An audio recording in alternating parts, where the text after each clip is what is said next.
Welcome to Unit 2, Lesson 8, and Behavior, Part 1, Practice Problems.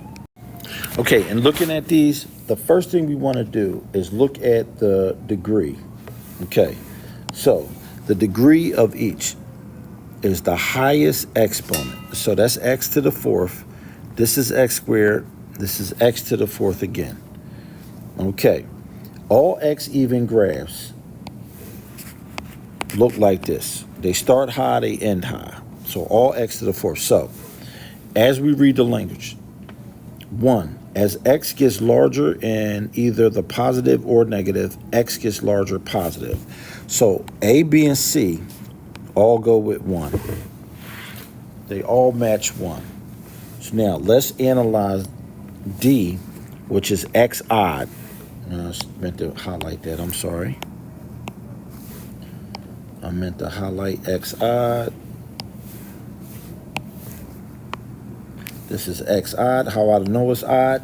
No exponents. Mathematicians are lazy. This should be a 1. First things first, draw the graph. It starts low, it ends high.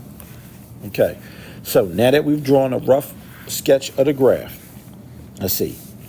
Statement number 2. As x gets larger positive, f gets larger positive. All right, that's true. If s gets larger negative, f gets larger negative. That's true. So D must go with number 2. Okay, which polynomial function gets larger in the negative as x gets larger in the negative? I don't know.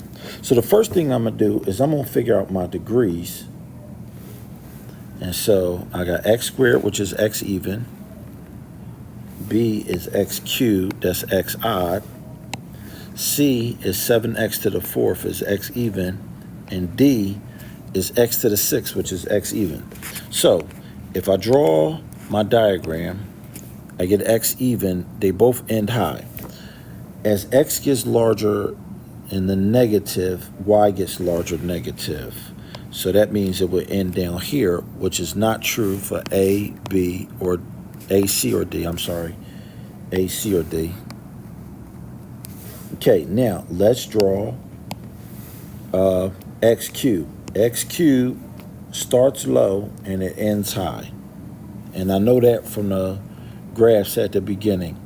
So as x gets larger negative, which polynomial function gets larger negative? That has to be B. B is the only answer. The graph of the polynomial f is shown. Which statement is true? Is a singular verb, which means there's only one right answer. The degree is even. How do I know that the degree is even? They end in the same spot. This means that the degree is even. It's not odd. They do not end in different spots. The constant term. The constant term is the y-intercept. The y-intercept is about 3.5. 3.5 is not even nor odd. Even and odds are whole numbers. Even and odd means integers, and integers are whole numbers with signs in front of them. So that point right there is 3.5. That's a rational number. So none of the other ones work. Let's look at this problem. Andre wants to make an open top box. Now, we remember from the paper problem, we have two sides. Okay, so when we cut the paper, we did 22 minus 2x because we cut off 2 lengths off the long side. We cut off 2 lengths off the short side. And then when we folded the flap up, volume is the height of the flap. So that's our expression. Now, for this one, all you have to do is put 6 in for x. And if you write it in a calculator, just like it's written, you will get the answer of 960. They didn't give us a thing, so we're going to say cubic units. Units cubed. Once we start dealing with measurements, you had to put units in there, but we don't know. Oh, inches. I'm sorry. The unit is inches. So it's cubic inches. I just saw it. Okay. Now, what is a reasonable domain? For domain, you want to take the short side. 0 is less than x. Now, we take 22 minus 2x. We take the factored form. Set them equal to 0, the two shortest side. X equals 0 and 22 minus 2x equals 0. Add 2x to both sides. 22 equals 2x. Divide by 2.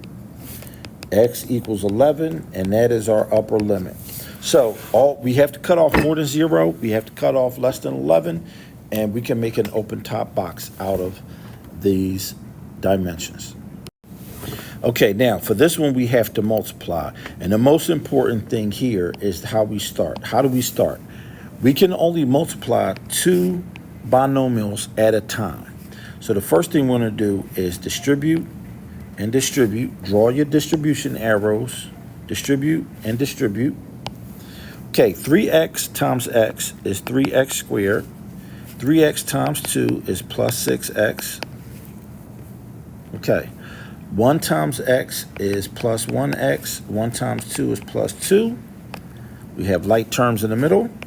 We get 3x squared plus 7x plus 2. Now we multiply our x minus 3. And now we have to distribute our x. So 3 terms times 2 terms should make 6. And we should see 6 arrows. We distribute, which means multiply. So we got to multiply every term. So our new polynomial is going to be 3x cubed, because x times 3x squared is 3x cubed. X times 7x is 7x squared. X times 2 is 2x. Now let's distribute our negative 3 term. Negative 3 times 3x squared is negative 9x squared. Negative 3 times 7 is minus 21x. Negative 3 times 2 is negative 6.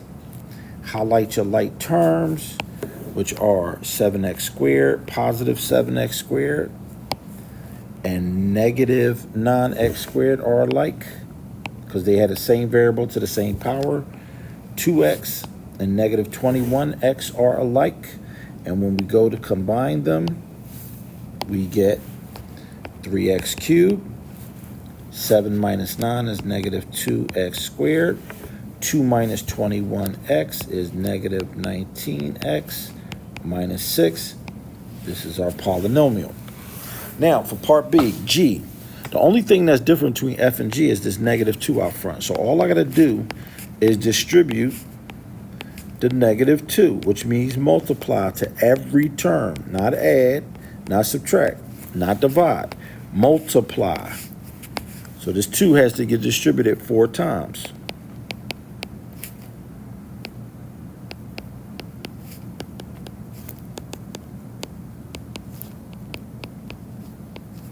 And so now that we figured out both things, let us draw the end behavior. No, it doesn't say anything about end behavior, but I want to do that here anyway. So for F, the end behavior is going to look like this. It's x cubed. It's going to start low. It's going to end high. Now, we're going to learn this, and we'll concentrate on this one and the next one. I'll draw this one in a different color so we get a different thing. Negative x odd starts high and ends low. A negative will flip the graph upside down, and that's the point. Okay, Kieran wrote x minus 3 and x minus 7 as factors to a polynomial. So he put his x-intercepts at negative 3 and negative 7. What was his mistakes? Well, when you set x minus 3 equal to 0, you have to add 3 to both sides. X should equal 3. And likewise for 7, x should equal 7. So he forgot to change the signs. That was his mistake. There should be positive 3 and positive 7. Okay, for this one right here, we have points. So if you set x equal to the points, these are our intercepts. Now, in order to turn intercepts into factors, you have to change the sign or set them equal to 0 individually.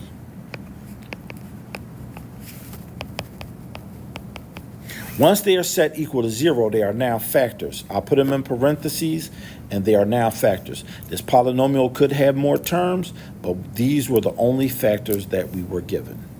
And that is all for the Lesson 8 practice problems.